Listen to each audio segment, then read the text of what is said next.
Hello, welcome back to my channel. നമ്മൾ ഇന്ന് ചപ്പാത്തിയുടെ കൂടെ കഴിക്കാൻ പറ്റിയ നല്ലൊരു പനീർ കറിയാണ് ഉണ്ടാക്കുന്നത്.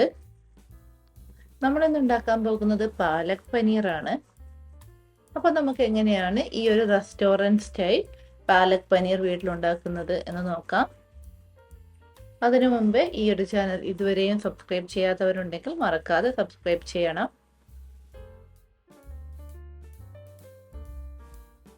അപ്പോൾ ഈ ഒരു കറി ഉണ്ടാക്കാനായിട്ട് ആദ്യം തന്നെ നമ്മളിവിടെ പാലക്ക് എടുത്തിട്ടുണ്ട്. പാലക്ക് നമ്മൾ കഴുകി വൃത്തിയാക്കി വെച്ചിട്ടുണ്ട്.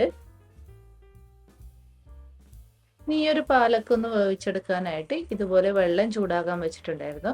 വെള്ളം തിളച്ച് വരുമ്പോൾ നമുക്ക് അതിലേക്ക് പാലക്ക് ചേർത്ത് കൊടുക്കാം. കട്ട് ചെയ്യൊന്നും വേണ്ട, ഡയറക്റ്റ് അങ്ങ് ചേർത്ത് കൊടുത്താൽ മതി. ഇനി ഇത് അടച്ചു വെച്ച് ഒന്ന് തിളപ്പിച്ചെടുക്കാം.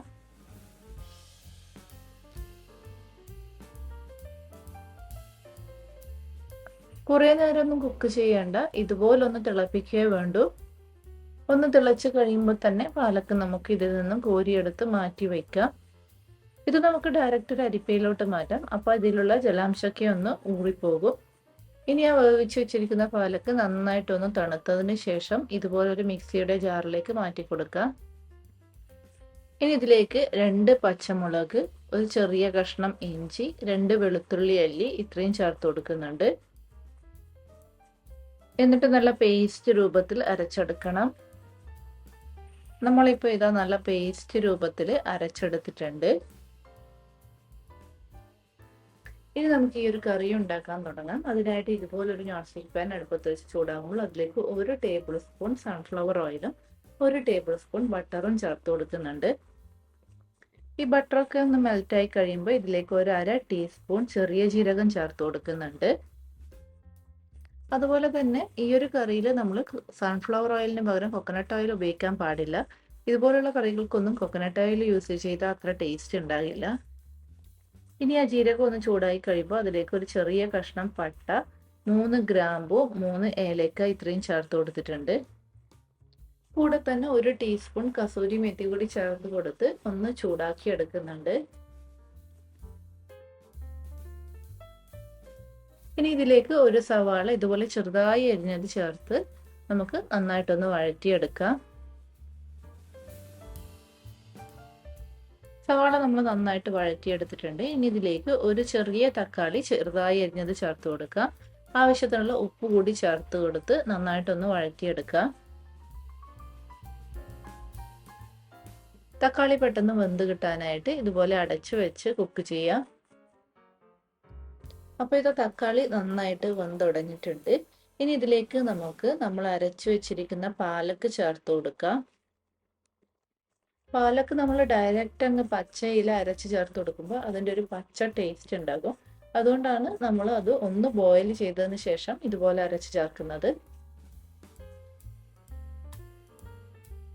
പാലക്ക് അരച്ചത് ചേർത്ത് കൊടുത്തതിന് ശേഷം പാലക്ക് അരച്ച മിക്സിയുടെ ജാറിലേക്ക് ഒരു 1/4 കപ്പ് വെള്ളം കൂടി ചേർത്ത് കൊടുത്ത് മിക്സ് ചെയ്ത് ഒന്ന് ഇതിലേക്ക് ചേർത്ത് കൊടുക്കാം.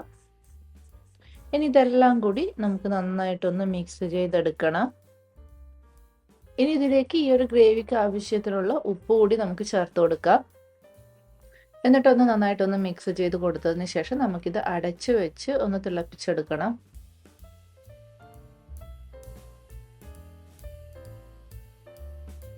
അപ്പോൾ ഇത് ആ പാലക് ഗ്രേവി നന്നായിട്ട് തിളച്ച് ഒന്ന് കുറുകി വന്നിട്ടുണ്ട്. ഇതിലിനി വെള്ളമൊന്നും ചേർത്ത് കൊടുക്കാൻ പാടില്ല. ഈ ഒരു കറി ഇതുപോലെ കുറുകിയിരിക്കുമ്പോഴാണ് നല്ല ടേസ്റ്റ്. ഇനി ഇതിലേക്ക് 1/2 ടീസ്പൂൺ ഗരം മസാല ചേർത്ത് കൊടുക്കാം. എന്നിട്ട് നന്നായിട്ടൊന്ന് മിക്സ് ചെയ്ത് കൊടുക്കാം. ഇനി ഇതിലേക്ക് നമുക്ക് കട്ട് ചെയ്ത് വെച്ചിരിക്കുന്ന പനീർ ചേർത്ത് കൊടുക്കാം. ഞാനിവിടെ ഏകദേശം ഒരു 200 ഗ്രാം പനീർ എടുത്തിട്ടുണ്ട്.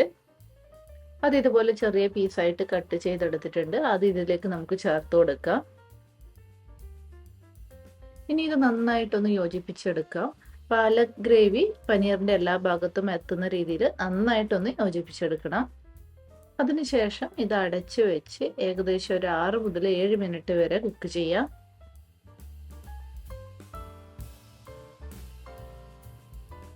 അപ്പോൾ ഇത് ഏകദേശം ഒരു 7 മിനിറ്റ് കഴിഞ്ഞിട്ടുണ്ട്. ആ പാലക് ഗ്രേവിയും പനീറും കൂടി നന്നായിട്ടൊന്ന് യോജിച്ച് വന്നിട്ടുണ്ട്. ഇനി ഇതിലേക്ക് അവസാനമായിട്ട് ഒരു 1/4 ടീസ്പൂൺ പെരുംജീരകത്തിന്റെ പൊടി ചേർത്ത് കൊടുക്കുന്നുണ്ട്. ഇത് ഓപ്ഷണലാണ്. കൂടെ തന്നെ 1 ടേബിൾ സ്പൂൺ പാൽപ്പാടയാണ് ചേർത്ത് കൊടുക്കുന്നത്. ശരിക്കും ഈ ഒരു പാലക് പനീറിൽ ലാസ്റ്റ് ഇതുപോലെ ഫ്രഷ് ക്രീമാണ് ചേർക്കുക. ഇപ്പൊ എൻ്റെ കയ്യിൽ ഫ്രഷ് ക്രീം ഇല്ലാത്തത് കൊണ്ടാണ് ഞാനിവിടെ പാൽപ്പാട ചേർത്ത് കൊടുക്കുന്നത്. ഫ്രഷ് ക്രീമിന് പകരം ഇതുപോലെ പാൽപ്പാട ചേർത്ത് കൊടുത്താലും വലിയ ടേസ്റ്റ് വ്യത്യാസമൊന്നും എനിക്ക് തോന്നിയിട്ടില്ല. അപ്പോൾ നിങ്ങൾക്കും ഇതുപോലെ വേറെ ഏതെങ്കിലും കറികളിലായാലും ഫ്രഷ് ക്രീം ചേർക്കേണ്ട സമയത്ത് അതില്ലെങ്കിൽ ഇതുപോലെ പാൽപ്പാട ചേർത്ത് കൊടുക്കാവുന്നതാണ്. ഞാൻ അധികം പനീർ ബട്ടർ മസാലയിലും ഇതുപോലെ പാൽപ്പാട ചേർത്ത് കൊടുക്കാറുണ്ട്. ഞാൻ മിക്കവാറും ഫ്രഷ് ക്രീം ഒന്നും വാങ്ങിക്കാറില്ല. കാരണം അത് വാങ്ങിച്ചാൽ നമ്മൾ ആ പാക്കറ്റ് ഓപ്പൺ ചെയ്ത് പെട്ടെന്ന് തന്നെ അത് ഉപയോഗിച്ച് തീർക്കണം, അല്ലെങ്കിൽ കേടാകും. അതുകൊണ്ട് ഞാൻ മിക്കവാറും ഇതുപോലുള്ള പൊടിക്കൈകളാണ് ചെയ്യാറ്. അപ്പോൾ നമ്മുടെ നല്ല തിക്കായിട്ടുള്ള പാലക് പനീർ ഇവിടെ റെഡി ആയിട്ടുണ്ട്.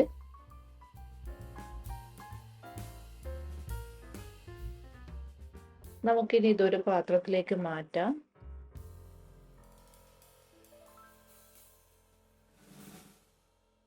അപ്പോൾ നമ്മുടെ പാലക് പനീർ ഇവിടെ റെഡി ആയിട്ടുണ്ട്. ചപ്പാത്തിയുടെ കൂടെ കഴിക്കാൻ പറ്റിയ നല്ല അടിപൊളി കറിയാണിത്. അപ്പോൾ നിങ്ങൾ എല്ലാവരും ഈ ഒരു കറി ഉണ്ടാക്കി നോക്കണം. എന്നിട്ട് അഭിപ്രായങ്ങൾ കമന്റ് ചെയ്ത് അറിയിക്കണം. വീണ്ടും പുതിയ റെസിപ്പിയുമായി അടുത്ത വീഡിയോയിൽ കാണാം. അതുവരേക്കും ബൈ ബൈ.